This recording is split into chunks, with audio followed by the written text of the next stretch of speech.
coaching dan training. Nah, nanti kita bisa lihat sebagai guru sebenarnya sebaiknya kita ada di mana pada saat tertentu gitu ya. Nah, yang pertama kita akan lihat dari tujuannya. Nah, kalau coaching itu tujuannya menuntun coachee. Nah, coachee itu ya untuk menemukan ide baru atau cara untuk mengatasi tantangan yang dihadapi atau mencapai tujuan yang dikehendaki. Jadi ada dua komponen. Percakapan coachee itu apakah untuk mengatasi tantangan atau mencapai tujuan tertentu. Nah, si coachingnya. Kemudian kalau mentoring itu tujuannya membagikan pengetahuan, keterampilan dan pengalamannya untuk membantu mentee mengembangkan dirinya. Di sini berarti ada sesi intinya berbagi pengalaman. Terus ada konseling. Nah, ini enggak ya kalau berbicara konseling itu dilakukan ketika ada masalah emosi dan psikologis.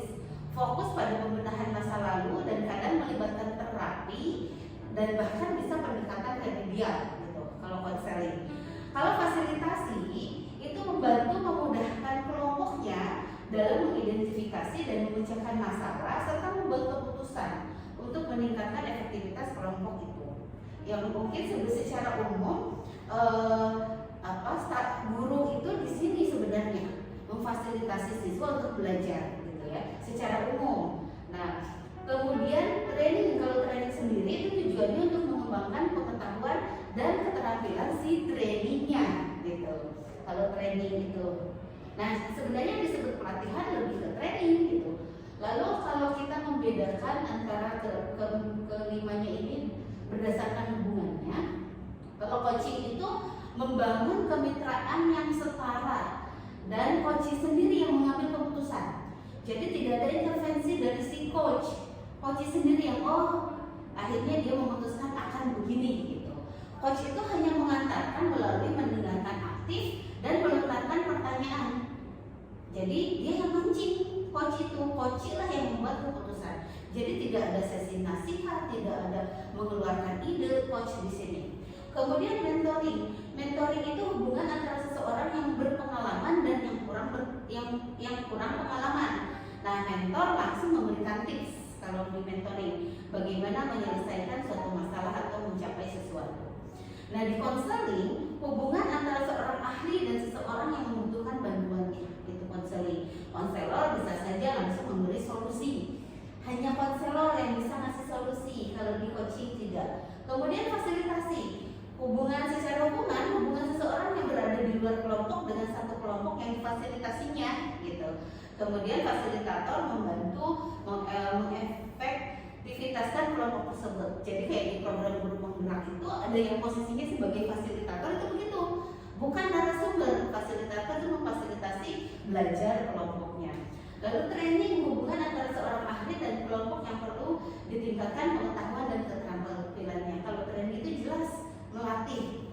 Nah, lalu itu yang harus dibedakan. Lalu bagaimana kita akan fokus ke coaching? Jadi bagaimana alur percakapan coaching? Coaching itu sebenarnya percakapan gitu. Nah, lalu batasannya di mana? Nah, biasanya pertanyaan pemantik menuju coaching itu ini. Di antaranya, apakah pertanyaan dan cara orang bertanya mempengaruhi pikiran dan perasaan temannya gitu. Terus bagaimana pertanyaan dan cara orang bertanya itu sangat mempengaruhi. Nah, si coach ini benar-benar harus pintar kalau di sini. Percakapan yang seperti apa yang digunakan dalam coaching? Lalu apa bedanya percakapan coaching dengan percakapan lainnya? Apa yang perlu dimiliki seseorang untuk dapat melakukan percakapan coaching? Jadi sebenarnya ketika kita ini sangat berguna pemahaman ini untuk seorang guru. Karena untuk seorang guru kadang-kadang kita harus jadi fasilitator, kadang-kadang coaching ini berguna. Jadi tidak ada unsur punishment judgment gitu loh. Nah, lalu seperti apa sih persiapan untuk menuju percakapan coaching ini? Jadi siapkan intensi terlebih dahulu gitu. Yang pertama, hadir sepenuhnya, mindfulness. Pastikan Anda bisa hadir sepenuhnya agar memudahkan untuk fokus kepada coaching. Jadi kalau dalam sesi percakapan coaching itu sangat disarankan itu jauh dari perangkat-perangkat mobil ya, karena itu membuat kita tidak fokus. Jangan melakukan coaching saat sulit untuk hadir mau masuk, mau jam sibuk dan apa dan seterusnya gitu. Jadi harus betul-betul persiapan. Yang kedua adalah sabar, sabar dan sabar. Nah, coaching itu menguatkan kualitas sabar di dalam diri sehingga selama percakapan bisa merespon pada saat yang tepat serta mampu memberikan ruang kepada coach untuk bicara. Jadi kalau belum memahami konsepnya, kadang-kadang itu coach itu masih nasihat dan sebagainya, dan itu salah. Jadi itu bukan coaching gitu. Kemudian bersikap terbuka dan ingin tahu, berniat untuk tidak memberi label pada coach gitu. Sih itu mah begitu gitu ya, atau apapun yang dikatakannya. Bangun kualitas keingintahuan Anda, tahan diri untuk memberi nasihat atau memberi solusi. Jadi tidak ada solusi yang diberikan oleh si coach. Pusatkan rasa ingin tahu pada apa yang ada di balik ucapan-ucapan atau pemikiran-pemikiran coaching. Makanya kenapa hadir sepenuhnya atau mindfulness itu penting. Ketika si coach itu bercerita, maka si coach itu harus bisa merespon dan memberi umpan balik yang baik. Nah, ini ada satu alur coaching yang ditawarkan namanya TIRTA. T-nya adalah tujuan, yang kedua I-nya adalah identifikasi, R-nya rencana, dan T-nya adalah tanggung jawab. Jadi secara umum tujuan itu menyepakati dulu. Tujuannya bukan diberikan oleh coach, tapi tujuan disepakati oleh coach dan coaching. Topik pembicaraan dan hasil pembicaraannya nanti apa? Jadi itu di awal. Topik kita apa? Kita membicarakan apa ya hari ini? Nanti inginnya setelah kita bicara ingin apa gitu. Yang kedua, identifikasi, menggali dan memetakan situasi saat ini, hubungkan fakta-fakta yang ada. Gali terus dengan pertanyaan-pertanyaan dari si coaching, kemudian si coach itu si coaching itu biarkan mengalir gitu. Kemudian rencana aksi, mengembangkan ide untuk alternatif, dan ini pun sama keluar dari si coaching. Coachnya itu hanya memancing, menggali. Lalu tanggung jawab, berkomitmen ujungnya. Oh, jika ada begitu, bagaimana selanjutnya? Apa komitmen Anda dan seterusnya? Nanti di sini ada contoh-contoh pertanyaan-pertanyaannya. Jadi dijaga seperti ini di tujuan. Percakapan itu bukan dengan menyepakati tujuan percakapan. Jadi contoh pertanyaan, apa yang akan kita bicarakan hari ini ya? Gitu. Lalu topik apa ya yang mau kita angkat di sini? Gitu. Dari si coach ini pertanyaan-pertanyaan coach. Atau apa yang ingin didapat dari percakapan kita ini? Nah, dua pertanyaan ini harus muncul di alur pertama, tujuan. Apa yang ingin didapat dari percakapan kita? Hasil apa yang ingin dibawa pulang dari percakapan ini? Bisa jadi si coach itu, saya sekarang lagi ada masalah atau saya lagi ada tujuan gitu. Saya ingin sekolah lagi, tapi saya tantangannya adalah ini. Nah, itu digali terus sama si coachnya. Itu harus keluar dari coaching. Lalu tahap keduanya identifikasi. Di tahap ini tujuannya adalah memperjelas situasi saat ini dan juga situasi ideal yang diinginkan. Jadi apa yang sudah pertanyaannya bisa begini. Nah, tadi sudah tahu tujuannya gitu. Terus sekarang kita tanya, lalu sekarang kondisinya seperti apa? Apa yang sudah berjalan baik? Apa yang masih harus diperbaiki? Apa yang diinginkan? Dan di sini apa yang sudah berjalan baik? Faktor apa saja yang berpengaruh? Apa yang menjadi hambatan? Idealnya situasinya seperti apa? Seperti itu. Oke. Nah, kemudian di tahap R, rencana aksi, apabila coaching dapat melihat situasi saat ini dari sudut pandang berbeda atau mendapatkan kesadaran baru atas kondisinya, hal itu adalah momen coaching mulai mendapatkan ide.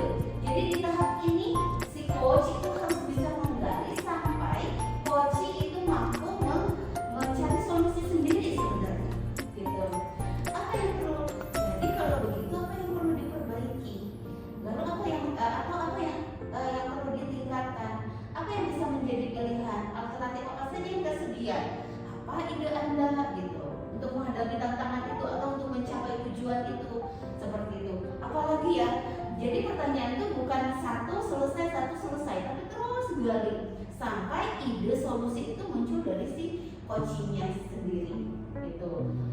Nah, itu bedanya. Lalu kemudian ada fase terakhir itu tanggung jawab. Tahap akhir percakapan digunakan untuk memilih opsi mana yang akan diambil untuk dilakukan, memastikan komitmen klien, meminta coaching menyimpulkan. Jadi menyimpulkan pun coaching, tapi dipancing oleh si coachnya. Gitu. Misalkan jadi apa yang akan dilakukan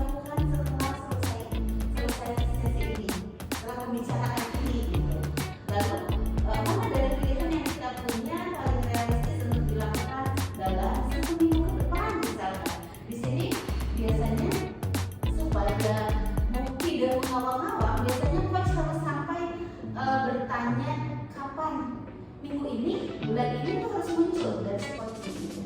Kapan Anda akan melakukannya? Apa yang bisa memastikan keberhasilannya? Siapa yang apakah keluhan atau mendukungmu? Apa yang bisa Anda simpulkan dari kesepakatan ini? Gitu. Jadi di tahap ini tahap terakhir. Nah habis ini alur cerita itu tidak berhenti sampai situ. Jadi bisa jadi di akhir tadi di tanggung jawab ini, selain ini semua katanya, oke, dia akan melakukan sesuatu nih. Terus kita tanya, kalau begitu kita akan berjumpa kapan lagi ya untuk keberlanjutan ini. Kita untuk melihat, mengevaluasi bagaimana yang sudah dilakukan. Jadi alur cerita itu bisa dilakukan bersiklus-siklus. Selesai ini nanti itu saja teman-teman yang bisa saya sharing. Mudah-mudahan memberikan semangat ya. Dan itu pasti bisa dan harus tentunya harus kita implementasikan sebagai seorang guru. Jadi ketika kita menggali potensi anak itu tidak memfonis, tidak juga dalam